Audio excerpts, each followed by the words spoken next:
G'day, this is Nick at Stridewise.com, where I look at casual stuff that lasts a long time, and I'm at a jeans factory in Los Angeles where I'm trying to uncover how Hiroshi Kato make their unusual kind of stretched denim.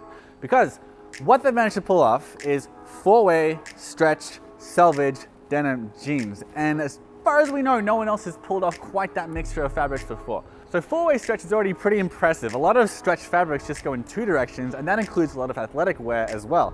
And then you get the fact that it's selvage, which we just made on these old-fashioned shuttle looms, which are very antique, very hard to maintain. So they have very modern fabric production and very old-fashioned fabric production at the same time. Did they pay for this video? No. Did they pay for my flights, at least from New York? No, I was in town visiting my aunt. I'm not that great at the business part of YouTube, but I am still personally just very excited to go to a jeans factory. So let's check out the inside. Let's talk about stretch jeans. Our four-way stretch stretches width and length. And the way that that's created is when it's in the loom, there's polyurethane in both the weft and the warp yarn. When it's done on the vintage looms, because it is an old school vintage way of doing things, it kind of leaves a natural twisting of the fabric, which you get when you get like the old school traditional denim. What happens between that and the jeans going in there to leave the factory? Next step is the cutting. So going to the cutting table, so lay the fabric and then cutting, and then send to the factory for sewing. Yeah, so the process for the selvage fabric, it's spread out manually versus your normal fabric that can get spread out in an automatic machine. And then cutting wise, all selvage fabric must be cut manual due to the selvage edge that we leave on the garment. And then versus traditional fabric that gets cut in the automatic machine.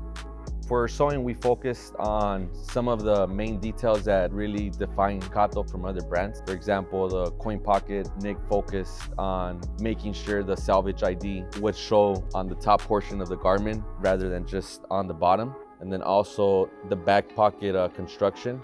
It's not your traditional back pocket with a 1/4 inch stitch all around. It does have some specific stitching details on the four corner edges, which again, I think it's a very special design from Nick. So our brand concept is the vintage meets comfort. I have many vintage private collection. Kato jeans have the vintage detail and then vintage hardware. Basically, so I inspired from the vintage stuff, yeah. Secondly, the bar tack in the back pocket. A bar tack, it's a one stitch sewn to reinforce. And then on top of the stitch, we have a zigzag going across to give that reinforcement. So it's like an alternative to a rivet. Correct. So that's a vintage method of bar tacking. It does require a lot of attention to detail when the operator is doing this bar tack. We need to make sure it lands exactly between the panel and back pocket. It's just a traditional and special feature for the Kato construction. Could you explain the belt loops, the 3D belt loops, the significance of that? So with the 3D belt loops, I would say for the raw garments, that 3D belt loop helps to be able to get that heavy abrasion after the end consumer continues wearing it. It's gonna help give that pop to the abrasion there. Same thing with any styles that take wash. Since it has that 3D bump there, it helps to give that pop to the abrasion there. So when you say it's a 3D belt loop, it's because while most brands might have like, a couple of layers of fabric, you really kind of bunch up a lot of them at once. And that's to provide more durability to the belt loops and also to add another place for the jeans to fade because they fade a bit more interestingly. Correct. For Kato, we really focused on those key little details. So just utilizing that salvage, doing the 3D belt loops, doing the bar tacks that just kind of elevate our brand opposed to other men's brands. Yes, we hand sanded to do the whiskers to make it look, vintage. And then after that, that's when we wash it. We beat it up, we use stones, we use chlorine, and then we bring it down to a light color, nice light blue. And then we just finish it up. We add a little bit of tint to make it look more vintage, nice, and basically sounds easy, but it's a little long. It's not easy. We make the raw garment. After sewing, we measure the garment. Then it goes to laundry. and then it comes back and we remeasure, and that's how we can calculate garment shrinkage in order to adjust the pattern correctly so that after wash hits our target spec.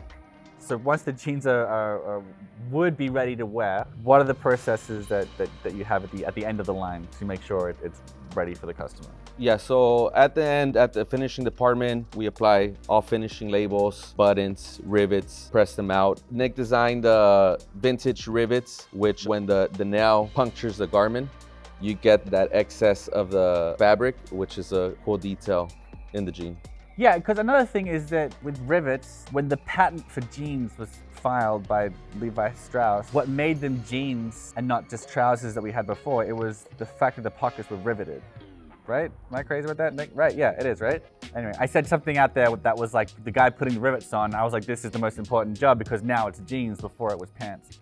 But the rivets, that's a defining. That's what defined it. That's like a defining thing, like what makes them jeans. Yeah. And then one of the most important processes in the finishing would be the inspection. So each single garment goes through an inspection. If there's any quality issues with any of those garments, those are pulled aside and not shipped out as first quality. What's an example of some quality defects that would make a jean not get sent out? So the most common, which it's gonna be unavoidable, it's always gonna happen, are fabric flaws. Sometimes it's very difficult for our spreaders to be able to catch that during the spreading process, and it can be as little as a 1/4 inch to an inch opening that can be caused during the wash. It could have started as a 1/4 inch opening, but during the stone process, that just bursted up even further. So that's one of the main ones.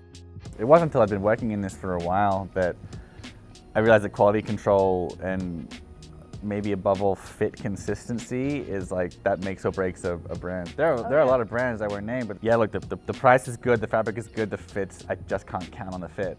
And then that spreads, and then that can really tank a brand. So it was nice seeing in the finishing room, like just measuring everything. Let's like triple check. This is like the size that people want.